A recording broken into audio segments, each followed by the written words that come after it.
Vou convidá-los nessa noite a abrir a palavra do Senhor no primeiro livro dos Reis, no capítulo de número 17. Nós estaremos lendo inicialmente do verso número 1 até o verso de número 7. 1 Reis, capítulo 17, nós estaremos inicialmente lendo do verso 1 até o verso de número 7. Eu gostaria que, se você encontrou, por gentileza, se coloque de pé. Nós vamos fazer a leitura desse texto e estaremos, à medida do possível, avançando um pouco mais, se assim Deus nos permitir. Todos os irmãos encontraram? Amém? É um texto por demais conhecido de todos nós, né? Eu acredito que você que já tem algum tempo de cristão, você já deve ter ouvido pregações nessa passagem.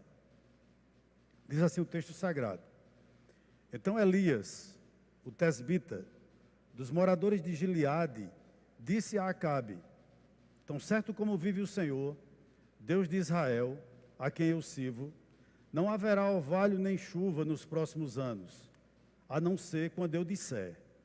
Então a palavra do Senhor veio a Elias dizendo: Saia daqui, vá para o leste e esconda-se junto ao ribeiro de Querite, nas imediações do Jordão.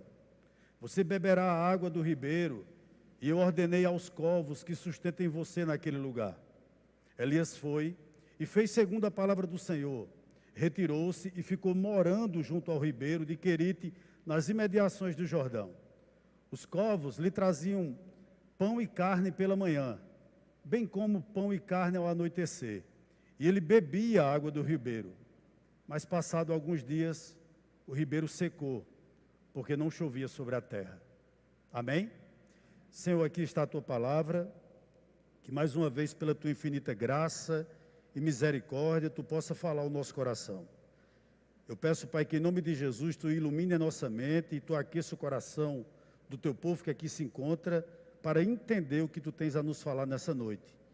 E não permita, Senhor, que eu vacile nem para a direita nem para a esquerda, mas ilumina a minha mente para ser fiel ao texto sagrado, que, ó Deus, tu sabes que meditei, que orei, para que o Senhor nos use nessa noite, para a tua glória e para o teu louvor. Eu te peço isso em nome de Jesus. Amém.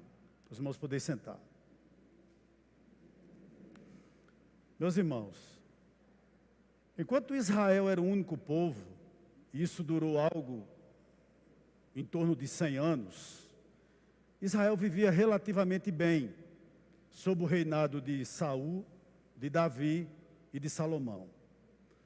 O ponto é que chegou um momento em que esse povo se dividiu no chamado Reino do Norte, que também era conhecido como Israel, e Reino do Sul, que era conhecido como Reino de Judá.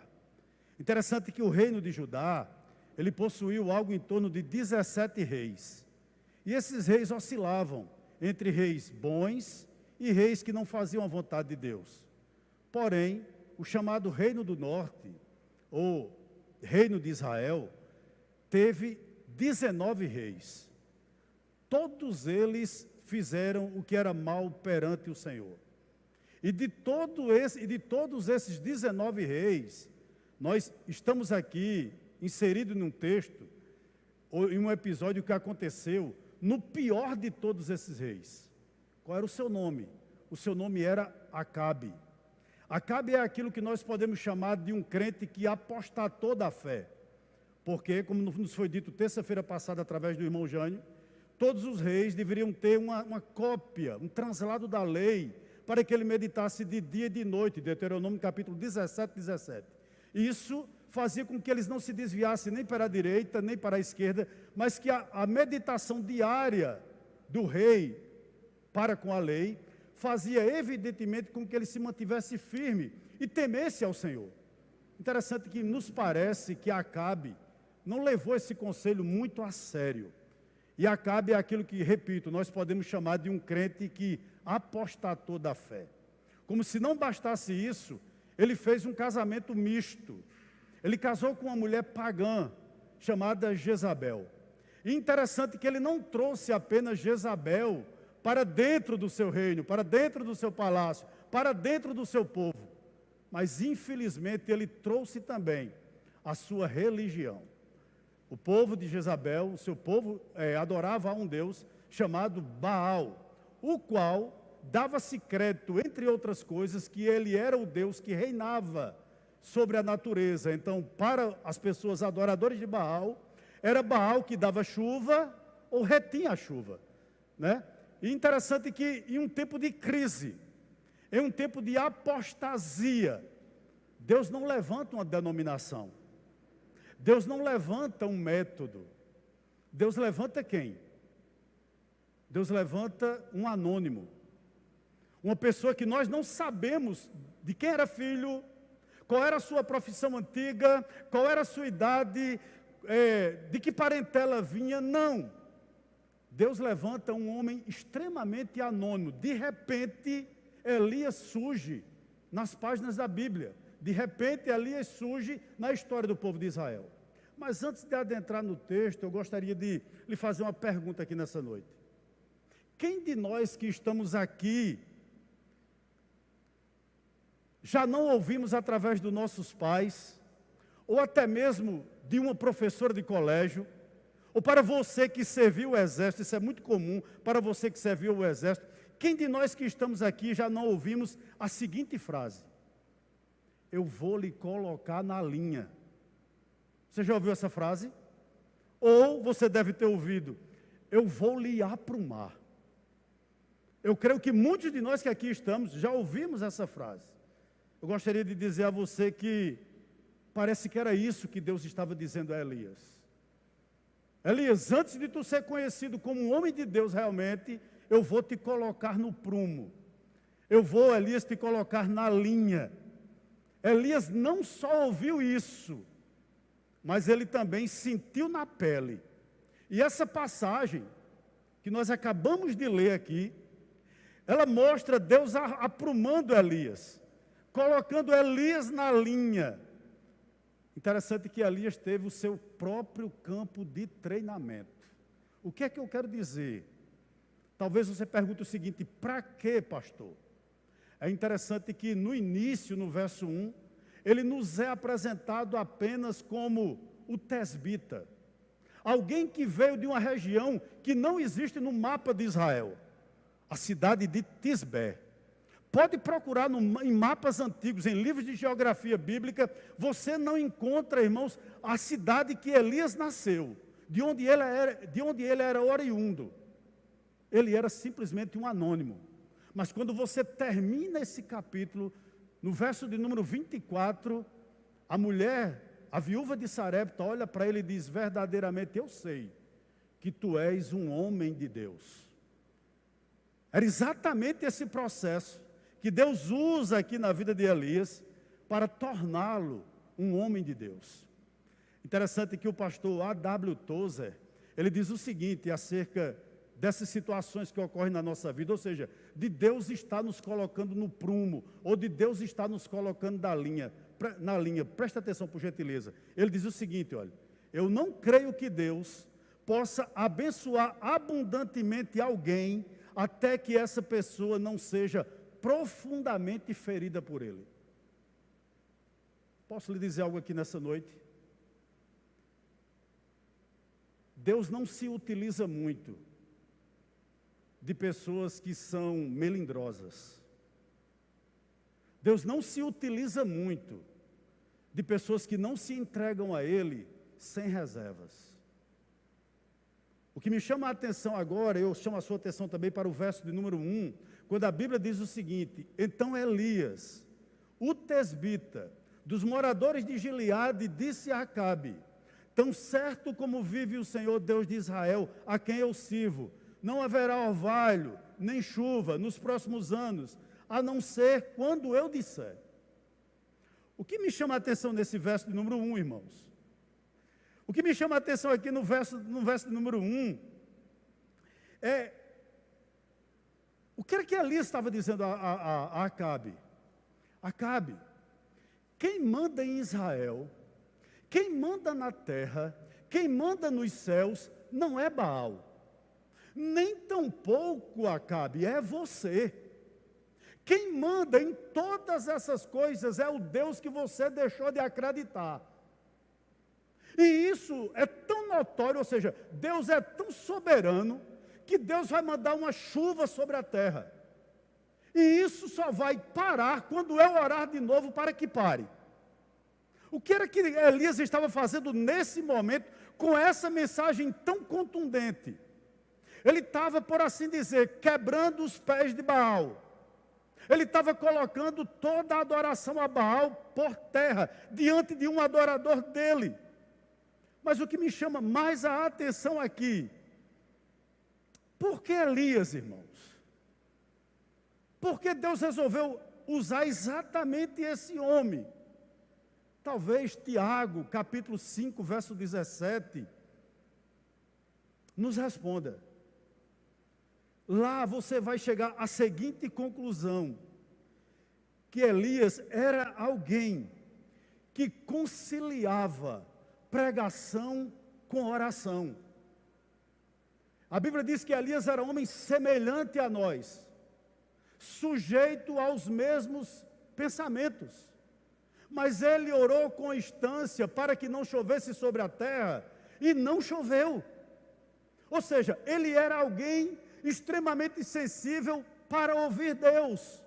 Mas ele também era alguém extremamente sensível para falar com Deus. Nada era tão importante na vida desse homem do que ouvir Deus e falar com Deus através de oração. Em outras palavras, Elias era um homem de oração. O que é que eu aprendo aqui nessa noite, irmãos, como primeira lição para a nossa vida? Nós não ficaremos em pé diante dos homens. Nós não permaneceremos em pé diante das dificuldades. Se nós não ficarmos em secreto diante de Deus, se nós não ficarmos de joelhos diante do Senhor, é impossível que isso aconteça. Se você não tem tempo com Deus, se você não é sensível ao que Deus tem com você ou para você, você não permanecerá de pé. Elias era essa pessoa. Ele tinha tempo para Deus. Ele ouvia Deus. Ele se quebrantava no que Deus estava para dizer para ele. Por essa razão, creio eu, que foi Elias o escolhido. Versículo de número 2. O verso 2 e o verso 3. Então a palavra do Senhor veio a Elias dizendo: saia daqui, vá para o leste, e esconda-se junto ao ribeiro de Querite, nas imediações do Jordão. Meus irmãos, o que Deus falou com Elias? O verso 3 é muito claro: saia daqui, vá para o leste e esconda-se junto ao ribeiro de Querite, nas imediações do Jordão. Pare um pouquinho. Qualquer um de nós que aqui estamos, nesse plano, ou seja, de combater a idolatria em Israel, o que era que você faria? Você permaneceria com Elias no palácio, ao lado de Acabe. Por quê? Porque não existia profeta mais íntegro. O meu plano talvez, o seu plano talvez, era de que Elias permanecesse lá, fazendo o quê? Sendo contundente, sempre estando olhando face a face para Acabe, dizendo a Acabe o seguinte: acabe com essa idolatria. Mas não, Deus tira o profeta de lá. Parece algo ilógico, não é? O que me chama a atenção aqui? Por muitos e muitos anos, Elias foi um anônimo. Quem conhecia Elias? Ninguém conhecia nem a cidade que ele morava, imagine ele. E de repente as coisas começam a encaixar na vida de Elias. De repente as coisas começam a dar certo na vida de Elias. Por muitos anos ele foi apenas um ilustre desconhecido. Mas pela primeira vez na sua vida, pela primeira vez no seu ministério, ele é chamado para pregar para alguém importante. E não era qualquer pessoa. Era a pessoa mais importante de Israel. Era o próprio rei. O que me chama a atenção aqui é que depois que ele pregou essa mensagem, irmãos, vamos ser sinceros, o que estava no coração de Elias depois que Deus disse: vá até Acabe e pregue essa mensagem para ele? O que era que estava no coração de Elias possivelmente? Agora meu ministério vai bombar. Eu agora vou pregar não só para Acabe, eu vou pregar também para os generais de Acabe, Quem sabe eu vou até para a tribo de Judá, pregar para o rei de Judá. Eu não vou ficar aqui como um anônimo. Na realidade, o meu ministério vai bombar. Ou seja, Deus vai me dar outras oportunidades. Deus vai me levar a outros lugares, pregando a palavra para outras pessoas. Eu acho que isso era o que estava motivando, né? Ou na realidade, preenchendo o coração de Elias. Mas de repente, o que ele escuta? Desapareça. Pegue sua mochilinha, Elias, e saia daqui. Esconda-se. Irmãos, essa é a ordem mais difícil para um filho de Adão ouvir. Isso é a ordem mais difícil. Quando eu falo filho de Adão, eu estou falando de mim e de você. Essa é a ordem mais difícil de qualquer ser humano ouvir. Por quê? Porque normalmente o ser humano gosta de ser visto. Porque normalmente o ser humano gosta de ser notado. Porque comumente o ser humano gosta de se sentir útil, de se sentir importante. E Elias não era diferente. Lembra-se do texto que eu citei? Tiago 5,17. Sujeito aos mesmos sentimentos que eu e que você tem. Entre eles, orgulho. Ele não era diferente, ele era de carne e osso. E de repente ele escuta isso de Deus. Saia daqui, Elias. Vá se esconder, Elias. Irmãos, como isso deve ter chocado o profeta? Eu posso lhe fazer uma pergunta aqui nessa noite? Você já deixou de ser notado alguma vez? Quem sabe até mesmo dentro do seu casamento, você já não é mais notado por seu cônjuge. Quem sabe há pessoas aqui nessa noite, que você daria tudo para ser notada por seus pais. E seus pais não lhe notam. Seu pai não lhe dá a sua devida importância. Possivelmente aqui na nossa igreja, nessa noite, existem filhos que dão de ombros para as necessidades dos seus pais. Será que você, pai e mãe que está aqui nessa noite, você não sente isso? E sinceramente, será que isso não dói? Até seus amigos, quem sabe há pessoas aqui nessa noite que sumiram. De repente desapareceu. Irmãos, vamos combinar uma coisa. Como é difícil perder status. Como é difícil perder prestígio. Como é difícil perder notoriedade, perdão. Mas é isso que muitas vezes Deus faz conosco. Para quê? Para trabalhar em nós. Antes de Deus lhe usar, antes de Deus trabalhar através de você, coloque isso no seu coração. Deus vai trabalhar em você. Antes de Deus trabalhar em qualquer um de nós que estamos aqui, Deus vai trabalhar em nós, com certeza. Mas eu vou lhe dar aqui nessa noite duas razões, com base no verso 2 e no verso 3, pelas quais Deus fez isso. Elias, se esconde. Elias, saia daqui. Primeira coisa, Deus queria proteger o profeta. Talvez se ele permanecesse lá no palácio ao lado de Acabe, ele fosse morto. Então Deus disse a ele, vai para o Querite. Posso lhe dizer uma verdade aqui nessa noite também? Deus tem tirado você de lugares.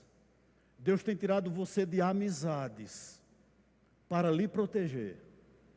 Embora que tenha doído, embora que tenha, irmãos, ferido seu coração, embora você não entenda, mas Deus retirou pessoas aqui de lugares que você pensava que era vontade de Deus para você e não era, e Deus lhe retirou de lá para te proteger.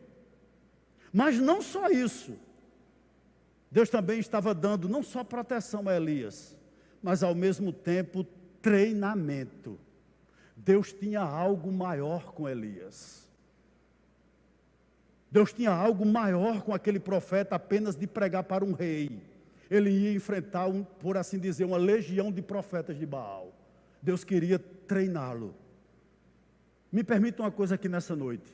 A coisa mais difícil para Deus tirar da vida de um ser humano que Ele quer usar, chama-se o orgulho.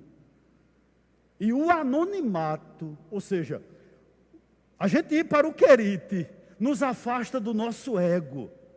Sabe por quê? No querite, você aprende a viver sem aplausos. No querite, você aprende a viver sem elogios. Eu não estou dizendo que elogio é errado, não. Mas há pessoas que são motivadas por isso, por elogios, por glamour, por aplauso. Só faz alguma coisa se tiver um elogio, se tiver uma motivação extra, que não seja Deus. Deus estava trabalhando com esse homem. Presta atenção no que eu vou dizer aqui. Eu acho que quando Deus disse a Elias o seguinte: Elias, tu vai para o querite. Na mente do profeta passou o seguinte: querite. O que significa a palavra querite? Significa o seguinte, olha, cortar no tamanho exato. Sabe o que Deus estava dizendo ao profeta? Tu vai para esse lugar, para que eu te molde da maneira como eu quero. Eu vou, Elias, cortar as tuas arestas. Eu vou deixar você, Elias, do tamanho que eu quero, para usar da forma como eu quero. Deus faz isso conosco. Permita-me um parênteses aqui nessa noite. Eu fui na casa de alguém, faz muitos anos, faz em torno de 19 anos isso. Eu era pastor dessa pessoa. E eu tenho uma mania, e isso eu tenho que me policiar. Tudo que você me der para comer, tudo, primeiro eu cheiro antes de comer. É horrível isso em mim. E eu tento me policiar, mas não tem jeito. Seja até um talher que você me dá, um copo, um prato, primeiro eu cheiro para poder, né, colocar a comida ou colocar o suco num copo. E se for um bolo, qualquer coisa eu cheiro. Eu fui na casa de uma pessoa. Olha como Deus faz. Eu cheguei na casa dessa pessoa, a pessoa disse: o pastor gosta de café? Eu disse: adoro. Ele me deu um copo. Quando eu peguei o copo, eu cheirei. E o copo não estava muito cheiroso. Eu disse: e agora? E a pessoa foi e botou 3 dedos de café para mim. Quando ela se virou, eu, pela janela, né? E fiquei com o copo aqui de novo. A pessoa olhou para mim e disse: tá, pastor, eu já vi muita gente gostar de café, mas igual o senhor não conheço não. Encheu o copo de novo. E ficou tete a tete comigo, cara a cara comigo. Eu tive que tomar todo aquele copo de café. Ei, sabe o que é isso? É Deus trabalhando em nós. É Deus nos moldando, colocando eu e você no tamanho que Ele quer para que Ele possa nos usar. Essa é a grande realidade. Versos 4 e versos 5, olha o que nos diz a palavra do Senhor. Olha o que Ele diz. Irmãos, isso aqui... se a gente acreditasse realmente nisso aqui. Se a gente acreditasse piamente nesse verso 4 e nesse verso 5. Presta atenção. Diz o seguinte: você beberá a água do ribeiro, Elias, e eu ordenei aos corvos que sustentem você naquele lugar. Elias foi e fez segundo a palavra do Senhor. Retirou-se e ficou morando junto ao ribeiro de Querite, nas imediações do Jordão. Meu irmão, uma coisa é você fugir ou rejeitar, né, o lugar onde Deus vai trabalhar com você. Tem pessoas que fogem, né? Deus está trabalhando nele em um lugar, Deus está trabalhando nele em uma determinada igreja, Deus está trabalhando nele, irmãos, num departamento, Deus está trabalhando nele, irmãos, em algum lugar. E essa pessoa foge, ela não quer. Outra coisa, bem diferente, é em obediência. Ouvindo a voz de Deus, você ir para um lugar para ser treinado por Deus. O que me chama a atenção é que não era um bate e volta. Não era um evangelismo de final de semana. Deus é muito claro com o profeta aqui: você beberá a água do ribeiro, e eu ordenei aos corvos que sustentem você naquele lugar. E foi e fez segundo a palavra do Senhor. Retirou-se e ficou o quê? morando lá. Elias foi morar no riacho do Querite. Ele não foi, irmãos, veranear, ele não foi passear, ele não foi fazer, irmãos, uma experiência de 30 dias, não. Ele foi morar lá. Isso é o que mais me chama a atenção. E outra coisa, ele não perguntou a Deus por quê. Ele simplesmente obedeceu. Me permita dizer algo aqui que é de importantíssima compreensão para nós nessa noite aqui. O que é que eu aprendo aqui? O que Deus estava querendo ensinar a Elias, o que Deus está querendo ensinar a mim, o que Deus está querendo ensinar a você, preste atenção, por favor. Aprenda a depender dEle. Nós, como cristãos, nós temos que aprender a depender do Deus que nós servimos. Não acredite na provisão. Não tenha medo de perder seu emprego, não. Não tenha medo de seu cliente ir embora, não. Não tenha medo, irmãos, de perder a provisão, não. Tenha medo de perder o provedor. Isso aqui é o que me chama a atenção. Eu tenho que acreditar nisso aqui. Como é, irmãos, que pela fé, um homem recebe uma ordem dessa e Deus diz a ele o seguinte: olha, aves de rapina, eram os corvos, vai te trazer carne. Eu fico imaginando, aonde aqueles corvos iam buscar aquela carne? Outra coisa que veio à minha mente, aonde aqueles corvos iam buscar pão? E todo dia pela manhã e todo dia à noite, aliás, no final no cair da tarde, né, ficava simplesmente olhando, esperando o quê? As aves de rapina vinham com carne, e as aves de rapina vinham com pão. Aqui tem uma lição grandiosa, repito. Confie no seu provedor. Deixe de confiar na sua provisão. Porque quem lhe sustenta é Deus. Porque quem sustentou Elias aqui foi ele, foi Deus. O que, irmãos, que me chama a atenção aqui? Também é que a porta que ele abre, ninguém fecha. E a porta que ele fecha, ninguém abre. Uma coisa que me chama atenção também aqui, interessante que nesse contexto, quando Acabe é levantado, interessante, né? Acabe tinha os profetas que profetizavam para ele mesmo. Para Acabe, para sua esposa, para a parte de Israel, eram os chamados profetas de Baal. Lá no capítulo 18 desse livro, 1 Reis, no versículo 19, a Bíblia diz que os profetas de Baal comiam na mesa com Jezabel. Você imagina que refeição era aquela? Do bom e do melhor. O que era que Deus estava dizendo aqui a Elias? Elias, Rony, Jamerson, bote seu nome aí, todos vocês que estão aí, Divaldo, Solange, todos vocês que estão aqui, sem exceção, você não precisa comer na mesa de Jezabel. Em outras palavras, você não precisa viver em falcatruas. Você e eu, nós não precisamos, irmãos, vender nosso ministério. Nós não precisamos, irmãos, perder a nossa integridade para que a gente tenha o sustento do nosso pão. Jamais. Nós não podemos mudar a nossa mensagem.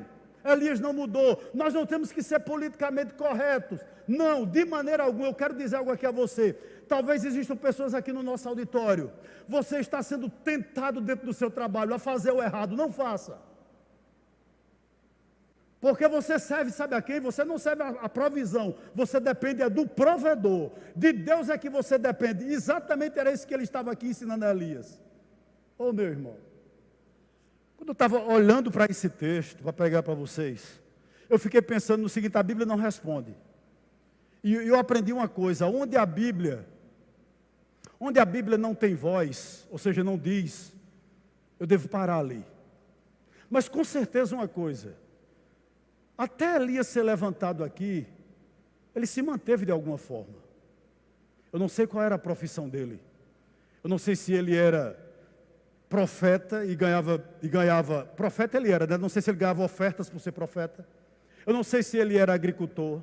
Eu não sei se ele era pecuarista. A Bíblia não nos diz, mas uma coisa com certeza acontecia. Ele possuía uma fonte de renda. Alguém sustentava Elias. E quando ele chega no Querite, quando ele começa a fazer a vontade de Deus, uma coisa que de uma forma muito clara, ele perdeu a fonte de renda. Deus disse a Elias, vai para o Querite. Agora pense comigo. Imagine Elias descendo para o Querite, e um amigo dele se encontrando com ele disse o seguinte, você vai para onde, Elias? Elias disse, eu vou para o Querite. E o camarada deveria ter dito, e onde fica isso? Ele disse, eu não sei. Deus disse que é lá no Jordão. Mas tu vai fazer o que? Ela disse, vou morar lá. Minha morada será lá. E a outra pergunta, tu vai viver como? Deus disse que de manhã e de tarde os corvos vinham trazer carne e pão para mim, e eu vou beber da água do riacho. Isso parece loucura. Isso parece, irmãos, uma coisa translocada. Mas foi exatamente isso que Elias foi. E eu gostaria de lhe fazer uma pergunta aqui, a você que está aqui nessa noite. Deus tirou seu apoio? Deus tirou da sua vida aquilo que você tinha tanto medo de perder? Ou você ainda continua se apoiando nele? Possivelmente há pessoas aqui que Deus tem tirado as suas muletas, que Deus tem tirado os teus apoios. E não é porque Deus é mau, não. É porque Deus está colocando você na linha. É porque Deus está colocando você no prumo. Não se desespere, não. Creia no que está sendo pregado aqui nessa noite. Agora deixa eu lhe dar um conselho. Não manipule a situação. Não vá atrás de atalhos. Não procure o jeitinho brasileiro. De maneira alguma. Nem tente desobedecer por um segundo. Sabe por quê? Guarde isso aqui no seu coração. A direção de Deus inclui sempre a provisão de Deus. O que é que essa palavra está dizendo a mim e a você? Não existe lugar algum que Deus vá lhe levar, que a graça de Deus não possa lhe sustentar.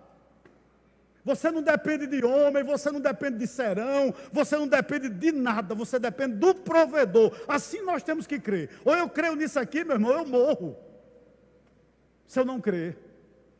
Essa é a grande realidade que essa passagem me diz aqui. Mas vamos adiantar um pouquinho.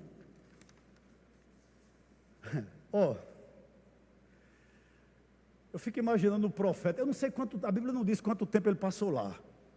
Mas talvez tenha sido anos, né? Tem uma frase que não é minha, eu não sei o autor, mas eu achei esplêndida, eu vou citar para você. Diz o seguinte, olha. Esperar em Deus não é apenas sobre o que receberemos no final da espera, mas é sobre quem nos tornamos na espera. O que Deus está fazendo na sua vida, você já perguntou? Será que Deus não está querendo transformar você em uma pessoa melhor? Em alguém, irmãos, que esteja disposto a incendiar, a ser usado por Ele? Eu acredito que sim. Versos 6 e verso 7. Eita Jesus. Olha o que diz o 6 e o 7. Os corvos lhe traziam pão e carne pela manhã, bem como pão e carne ao anoitecer, e ele bebia a água do ribeiro. Mas passado alguns dias o ribeiro secou, porque não chovia sobre a terra. Que coisa, né? Há momentos, até na vida cristã, irmãos, que tudo está dando certo, né? Deus leva o profeta para o Querite, e todo dia de manhã Elias esperava os seus garçons, e eles vinham. Eu imagino que deveria ser um rebanho de corvos. E ao anoitecer, a mesma cena se repetia. Isso era, sem dúvida alguma, uma experiência maravilhosa. Ou seja, tudo estava dando certo na vida de Elias. Mas, de repente, o que é que acontece? O riacho secou. Isso não lhe chama a atenção, não? Mesmo sendo fiel, mesmo sendo obediente, o riacho secou. Fica imaginando Elias, vendo dia após dia o volume daquela água diminuir. E de repente fica apenas um fiozinho de água. E de repente já não tem mais água, é só lama, é só terra seca depois. E uma coisa me chamou a atenção, de repente o riacho secou. Ô irmãos, de repente na nossa vida, nós perdemos o emprego. De repente na nossa vida, o cônjuge começa a falar em divórcio. De repente em nossa vida, aquela criança que você conhecia como a palma da sua mão, que você criou com tanto zelo, que você investiu tanto, irmãos, começa a se envolver com droga. De repente na nossa vida, irmãos, uma enfermidade chega. E você pergunta, o que é isso, pastor? O riacho está secando, o riacho secou. O que era natural em Elias agora? Era fazer a seguinte pergunta, e agora eu vou viver de quê? Porque se eu sair daqui, Acabe me mata. Eu estou escondido aqui entre os juncos desse riacho, e se eu der um passo em falso aqui, simplesmente o exército de Acabe me acha e eu vou ser morto. Ou seja, qual era a pergunta natural aqui? Eu vou para onde? Ou quem sabe, Deus esqueceu de mim. Ou quem sabe, às vezes a gente pensa assim, né? A voz que eu ouvi não era a de Deus. Talvez Elias começasse a pensar o seguinte, talvez Deus é um delírio. Não é? Mas uma coisa, irmãos, eu gostaria de lhe dizer aqui como lições para nossas vidas. Primeira lição para você e para mim que está aqui nessa noite, por favor. O Deus que dá água, Ele também pode tirar. Como isso é doloroso para a gente, mas como nós somos egoístas. A gente orou muito aqui pela vida de Ian. Eu não queria estar um segundo sequer na pele do pai de Rodrigo, nem da mãe. Quando eu recebi a notícia da morte daquele garoto, irmãos, como eu me entristeci. Porque a igreja orou muito por aquele pai, por aquela mãe, por aquela criança. Mas eu gostaria de dizer algo aqui a você, o mesmo Deus que dá um filho, é o mesmo Deus que tira um filho. Deus tem esse direito. E quando o seu riacho secar, eu gostaria de dizer algo aqui para você, Deus continua vivo, e Deus continua bem, e Ele sabe o que está fazendo, eu não sei, você não sabe, mas Deus sabe por que tirou Ian, por exemplo. Deus sabe por que tirou você do emprego. Deus sabe por que você fechou o seu riacho. Eu não sei, mas Deus o sabe. Mas eu tenho algo aqui para lhe tranquilizar nessa noite. E não é uma passagem tirada da minha mente finita e medíocre, não. Mas eu lhe convido nessa noite, por gentileza, para você que o riacho está secando, a abrir a palavra do Senhor comigo nessa noite, em Isaías 49. Por gentileza, irmãos. Verso 14 até o verso de número 16.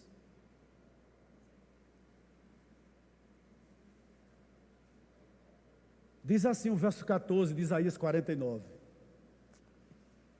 Mas Sião diz, o Senhor me abandonou, o Senhor se esqueceu de mim. Verso 15, o Senhor responde, será que uma mulher pode se esquecer do filho que ainda mama? De maneira que não se compadeça do filho do seu ventre, mas ainda que esta viesse a se esquecer dele, eu, porém, não me esquecerei de você. Eis que eu gravei você nas palmas das minhas mãos, as suas muralhas estão continuamente diante de mim. Posso lhe dizer algo aqui nessa noite com base nesse verso 6 e 7 e nesse texto que nós acabamos de ler?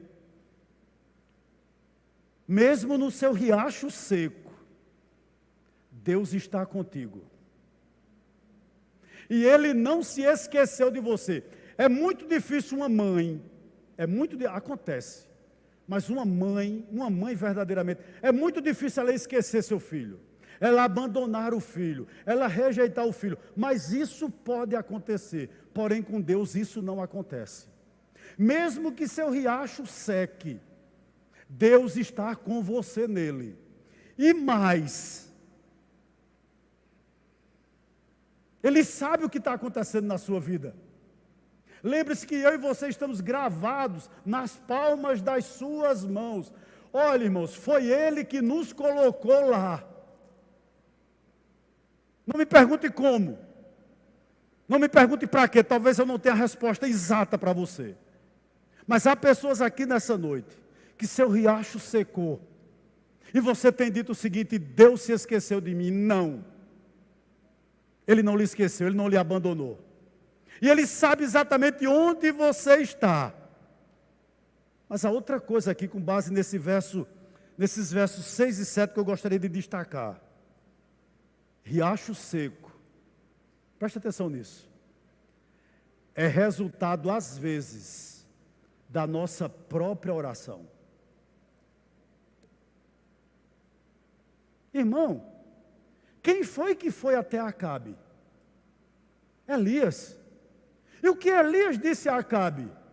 Eu vou orar, Acabe, e não vai mais chover aqui. Me permita citar Tiago, capítulo 5, 17. Olha o que diz.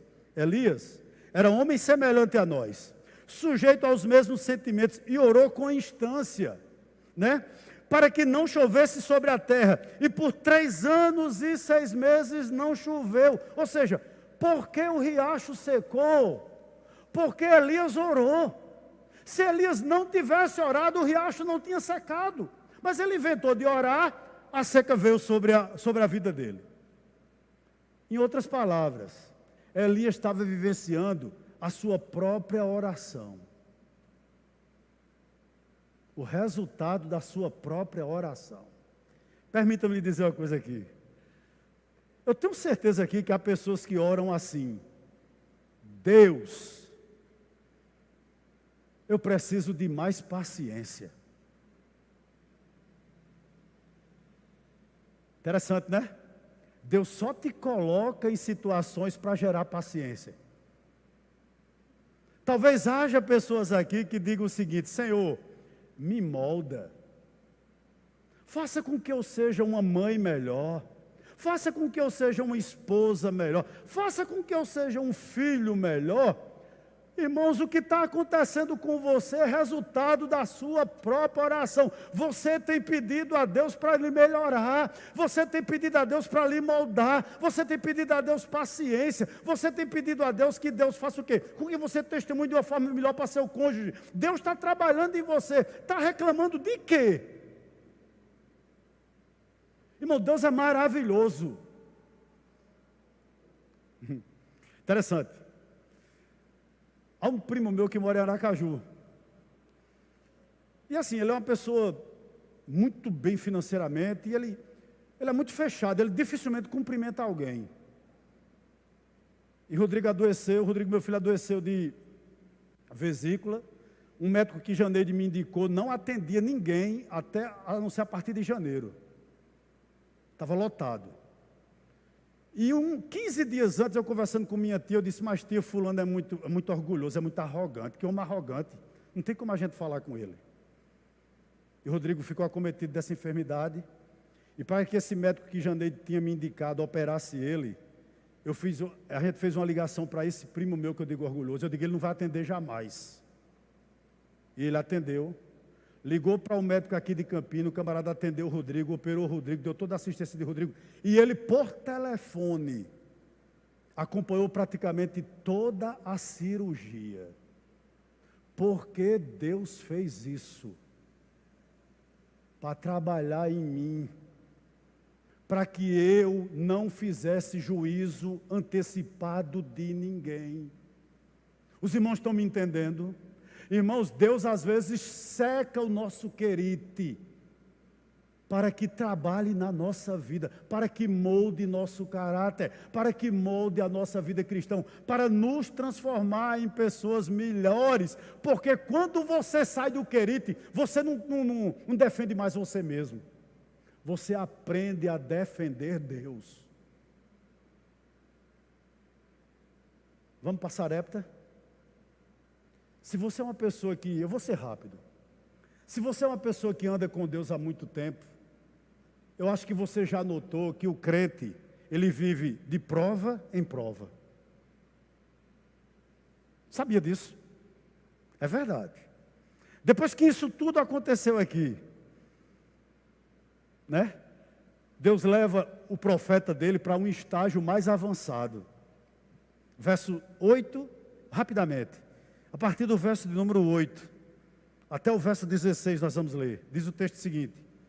Então a palavra do Senhor veio a Elias dizendo: levanta-te e vá a Sarepta, que pertence a Sidom, e fique por lá. Ali ordenei a uma mulher que te dê comida para você. Então ele se levantou e foi a Sarepta. Chegando ao portão da cidade, encontrou uma viúva que estava apanhando lenha.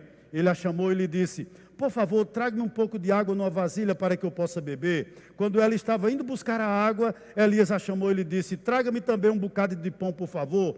Porém ela respondeu: tão certo como vive o Senhor, seu Deus, não tenho nenhum pão assado. Tenho apenas um punhado de farinha numa panela e um pouco de azeite num jarro. E como você pode ver, apanhei 2 pedaços de lenha e vou preparar esse resto de comida para mim e para o meu filho. Vamos comer e depois morreremos de fome.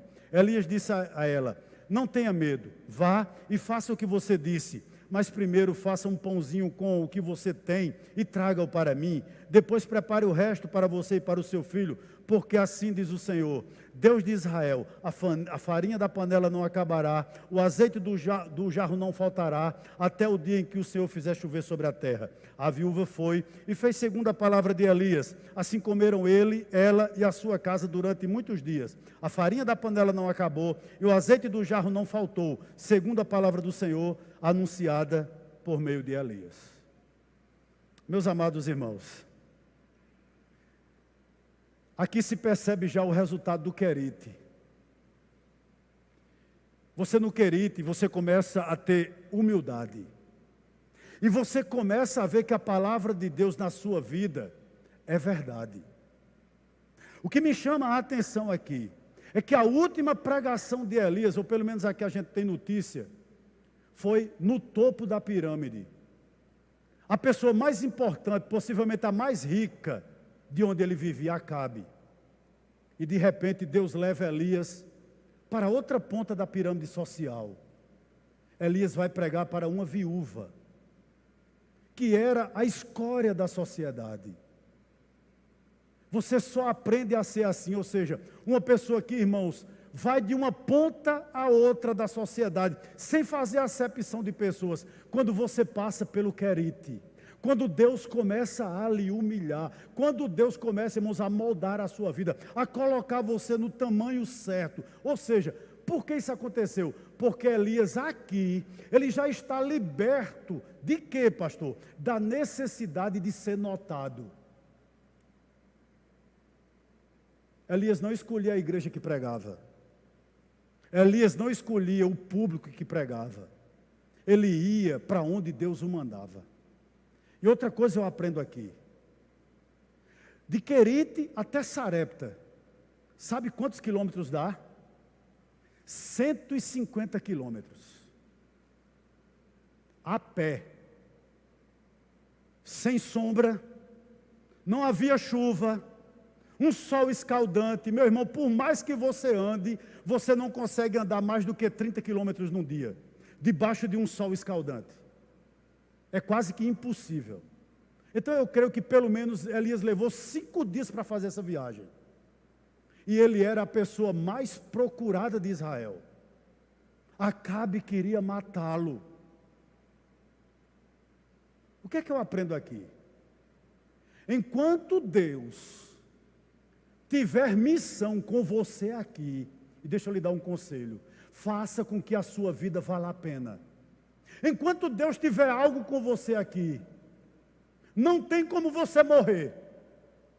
Não tem quem lhe tire daqui. Enquanto Deus não cumprir o propósito que Ele tem na sua vida, com você, através de você, você não será morto. Você permanecerá aqui.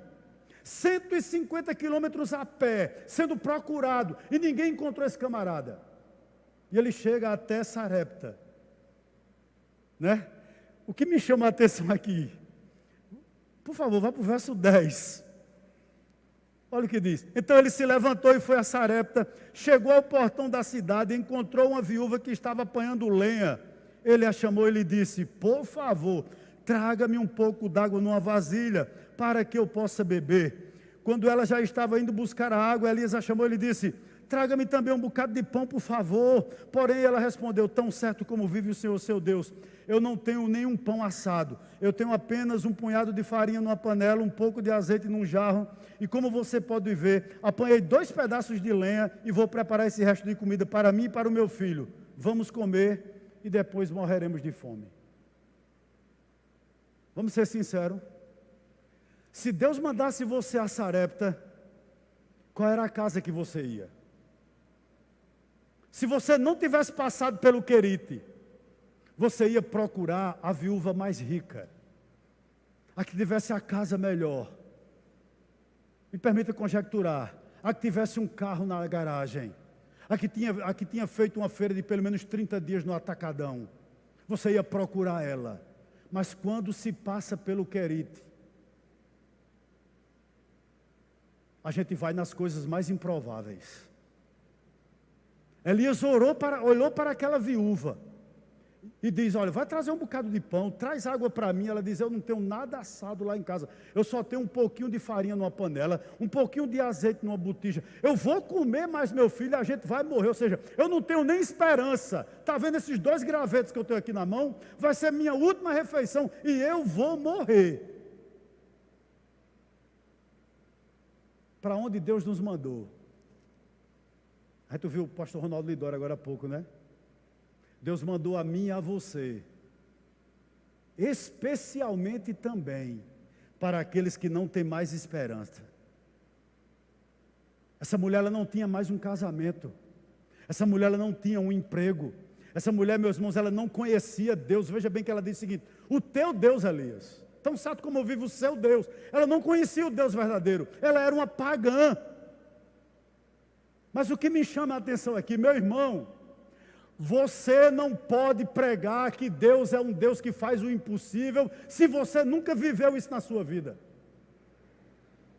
Como é que você pode pregar para uma viúva que está para morrer de fome, que Deus pode multiplicar, se isso nunca foi verdade na sua vida? Porque Elias pregava com tanta ousadia, irmãos. A igreja tem que aprender a pregar para os ouvidos, mas também a igreja tem que aprender a pregar para os olhos. As pessoas têm que olhar para o nosso casamento e dizer, ei, o Deus que esse camarada serve restaura. As pessoas têm que olhar para mim e para você e dizer o seguinte, eles abandonaram os vícios. Eles hoje são pessoas mais doces, eles cumprimentam o vizinho, eles param para falar com o mendigo, para aquele bebum lá na venda. Nós paramos para fazer isso. Ele é uma pessoa mudada, ele é uma pessoa transformada. Nós temos que pregar para os ouvidos, é verdade, mas nós temos também que pregar para os olhos. Depois que passou pelo Querite, Elias sabia que Deus era o quê? Era um Deus do impossível. Por essa razão ele disse à viúva o seguinte, olha, a farinha da tua panela vai se multiplicar. O azeite da botija também vai multiplicar. E até quando Deus abra outra porta, entenda o seguinte, até quando Deus fizer chover sobre a terra, nós vamos viver disso. Sabe qual a lição que Elias tirou do Querite? A seguinte, obediência, mas fidelidade a Deus, andam de mãos dadas. Vá, viúva, e faça, porque eu estou vivendo isso na minha vida, e está acontecendo. E interessante que aquela pagã foi fazer. Me permita uma coisa aqui. Se fosse você, num ambiente de extrema seca, que você só tivesse uma refeição, você dava o pão a quem primeiro? Você dava a seu filho. Você talvez comesse. Mas interessante que aquela viúva não fez isso. Ela fez o quê? Ela foi fazer o pão, ela fez aquele bolo e ela trouxe para Elias. Ela depositou toda a fé dela naquele homem de Deus. Interessante, pense como ele deve ter chegado em Sarepta. Irmãos, ele deve ter chegado todo descabelado. Ele deve ter chegado todo sujo. Os lábios de Elias deviam estar todo rachado. Mas interessante que quando aquela viúva olha para aquele homem, ela vê Deus nele. Sabe uma coisa aqui que eu gostaria de dizer a você? Nenhum de nós que estamos aqui, nós podemos divorciar o que a gente prega do que a gente crê. É um pecado eu ou qualquer pessoa que ocupa esse lugar pregar uma coisa e viver outra. É um pecado voraz o louvor cantar uma coisa, mas acreditar em outra, ou praticar outra. É pecado qualquer um de vocês que estão aqui. Divorciar aquilo que você crê, daquilo que você verdadeiramente vive. Elias não fazia isso. Verso 17. Olha que coisa interessante. Interessante que o azeite foi multiplicado, né? Não faltou mais azeite, não faltou mais farinha. Mas interessante, irmãos, que a partir do verso 17 ocorre outro problema. Nós vamos ler o 17, 18 e 19. Depois disto, o filho da mulher, dona da casa, adoeceu. E a doença dele se agravou tanto que ele morreu. Então a mulher disse a Elias: o que foi que eu fiz a você, homem de Deus? Você veio aqui para trazer à memória a minha iniquidade e matar o meu filho? Elias respondeu: dê-me o seu filho. Ele o tomou dos braços dela e o levou para cima do quarto, onde ele mesmo se hospedara, e deitou em sua cama. O que me chama a atenção aqui é que em uma mesma casa, onde houve momentos de alegria, de celebração, afinal de contas o azeite tinha jorrado, o bolo, a farinha tinha sido multiplicada, mas no mesmo lugar que houve alegria, também houve choro. Aquela família que enfrentou um momento de alegria, ela passa a enfrentar um momento de luta. E interessante, né? Eu acho que o Evangelho, irmãos, eu acho que o contato com Deus, o contato com as Escrituras, ele deve nos tornar mais humanos. Se você prestou atenção no verso 17 e 18, a Bíblia diz que depois disso o filho da mulher, dona da casa, adoeceu e a doença dele se agravou tanto que ele morreu. Então a mulher disse a Elias: o que foi que eu fiz a você, homem de Deus? Você veio aqui para trazer à memória a minha iniquidade e matar o meu filho? De repente aquela mulher se vira para o profeta e diz: meu filho morreu e a culpa é sua. A gente tem um costume de dizer o seguinte: as pessoas que eu mais ajudo são exatamente aquelas, desculpe o termo, que dão com os pés na minha cara. Não é verdade? Normalmente eu já escutei muito isso, que aqueles que mais a gente dá a mão são exatamente aqueles que dão uma tapa no nosso rosto. Elias poderia pensar dessa maneira, tipo assim: que mulher ingrata, o que eu fiz com ela? Mas interessante que você não vê, né? Elias dizer absolutamente nada, apenas o seguinte: dê-me o menino, me dá o teu filho. O que é que aconteceu em Querite para que ele chegasse em Sarepta e tomasse essa atitude?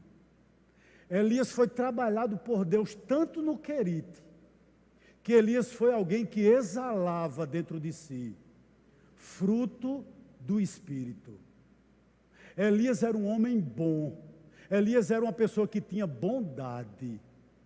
Me permita uma coisa aqui, e a frase não é minha.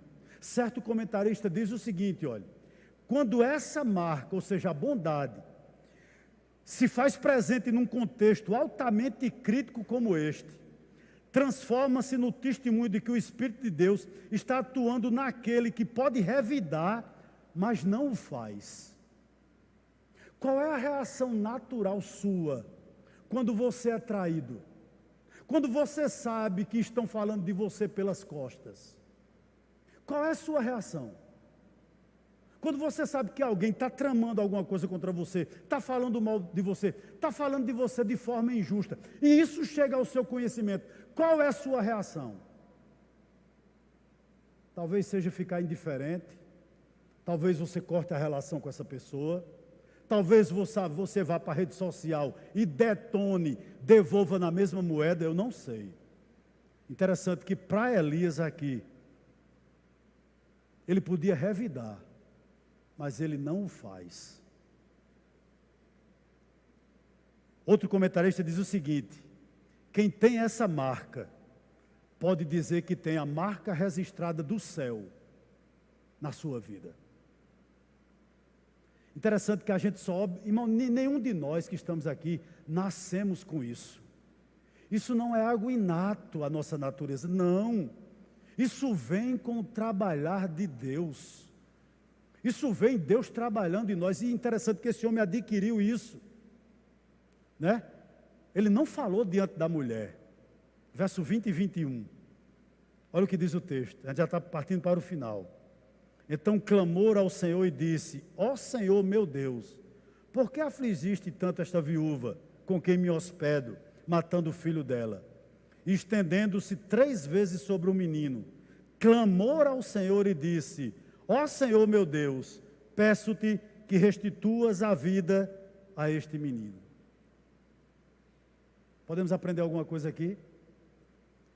Elias não falou com a mulher.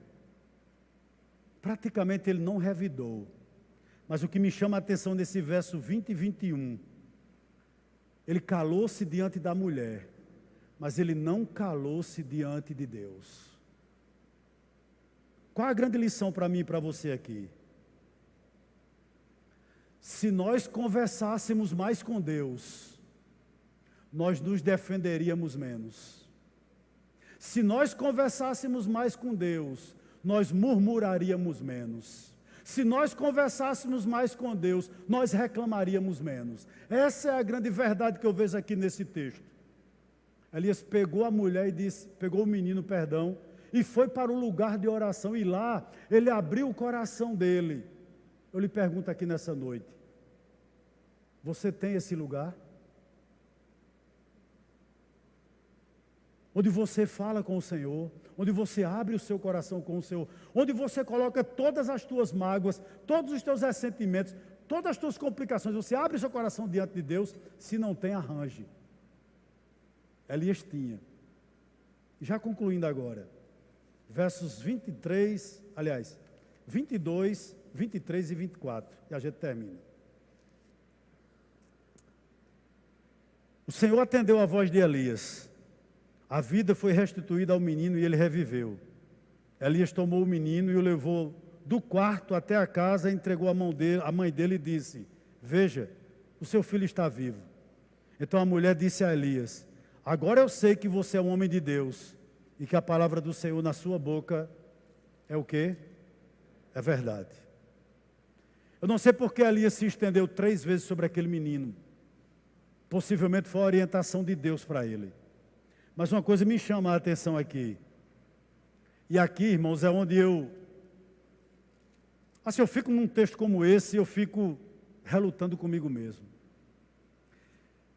Porque Elias, quando ele ia olhar as escrituras, por assim dizer, eu não sei se Elias tinha um rolo do Pentateuco, mas Elias tinha, com certeza, a história de Israel muito bem fresca na mente dele. E quando Elias vai olhar a história desde Adão até o ministério dele, Deus não havia ressuscitado ninguém. Elias não podia ir para a Bíblia e dizer, tal dia Deus ressuscitou fulano. Não aconteceu. Não houve nenhuma ressurreição até o ministério de Elias. E de repente aquele homem está diante de um defunto. E ele tem ousadia suficiente para tocar naquele morto, clamar a Deus e dizer: Senhor, faz o inédito na minha vida, faz o inédito na tua história, ressuscita essa criança e dá ele de volta à mãe dele. O que significa isso, irmãos? Fé. O que é que eu tiro aqui para a minha vida e para a tua? Talvez você pense que a conversão de alguém na sua casa é impossível. Talvez você esteja aqui e ache que Deus não pode mudar aquela pessoa que você tanto ora por ela. Mas como nos foi dito aqui de manhã, pregue e peça. Talvez você tenha dito a Deus: Senhor, minha família não tem jeito. Eu olho para a minha família, eu não vejo perspectiva alguma. Irmãos, esteja aberto a partir dessa noite a receber de Deus aquilo que você nunca recebeu, para a glória dEle. Agora ore, clame. A igreja nós temos que voltar a acreditar, irmãos, no poder do nosso Deus. Ele continua vivo. Elias acreditava suficientemente para isso. Não é? Parece que no início da nossa fé a gente acreditava mais. Mas infelizmente nós vamos caminhando e nós vamos ficando muito metódico, muito cheio de regra. Não pode isso, não pode aquilo, não pode aquilo outro. Não é verdade? Mas a minha Bíblia diz que Deus é o Deus do impossível. Então, se eu não creio, irmãos, que Deus pode fazer tudo aquilo que bem que Ele quiser para a glória dEle, eu acho que eu estou no lugar errado. Se eu não acredito mais que Deus pode lhe curar através de uma oração, eu não estou dizendo que Deus não cura através de um médico, eu creio que Deus cura. Mas se eu não tiver a coragem ou a ousadia suficiente de colocar a mão na tua cabeça com óleo, como assim diz a carta de Tiago, está alguém doente entre vós? O que é que ele diz? Chame os presbíteros da igreja e mande que ele unja a sua cabeça com óleo. E o poder não está no óleo, o poder está na fé. E ele diz: e a oração da fé salvará o enfermo. Mas é mais prático para a igreja hoje dizer o seguinte: procura um especialista. Por quê? Porque não crê. Essa é a grande realidade. A gente deixou de fazer isso. Irmãos, eu nunca perdi um culto na minha vida, nunca, a não ser que esteja doente. Eu lembro uma vez, a gente congregava na igreja do Pedregal, Rua Santos, número 18. Rayane, minha filha, está ali, era uma guria. Tinha algo em torno de 10 anos. Se queimando em febre, febril, ao extremo. E eu olhei para a Rita e disse: Rita, tu vai levar ela para a igreja? Vou. Nós enrolamos Rayane em um lençol e levamos para a igreja. Quando nós chegamos na igreja, o culto começou. Não lembro quem orou, mas minha filha saiu de lá curada. Sabe por quê? Porque eu acreditava mais. Sabe por quê? Porque nós dávamos lugar para Deus fazer. Hoje a gente não dá mais. É a grande realidade. Se fosse aqui, qualquer pessoa que visse Elias daquele, isso é um louco, lunático, alienado. Como é que um alienado dele crê? Ele creu, ele acreditou. E colocou-se 3 vezes por aquele menino. E disse: Deus, faz aquilo que tu nunca fizesse.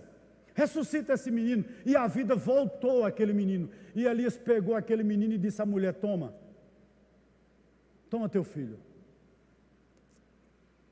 Ela olhou para Elias e ela não viu Elias. Ela viu o Deus de Elias. Olha o que diz o verso de número 24. Então a mulher disse a Elias: agora eu sei que você é um homem de Deus e que a palavra do Senhor na sua boca, ela é o quê? Ela é verdade.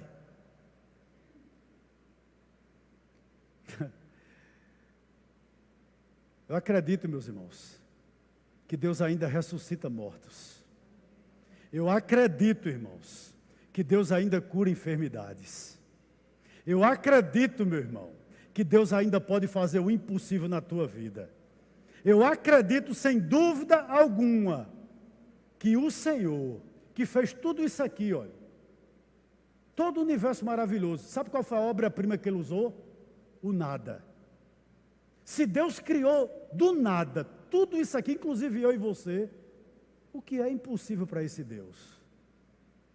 Portanto, nessa noite, por favor, não desista da sua família, não diga que Deus te abandonou, não diga que Deus não pode fazer, porque Ele pode sim, basta apenas você se tornar o quê?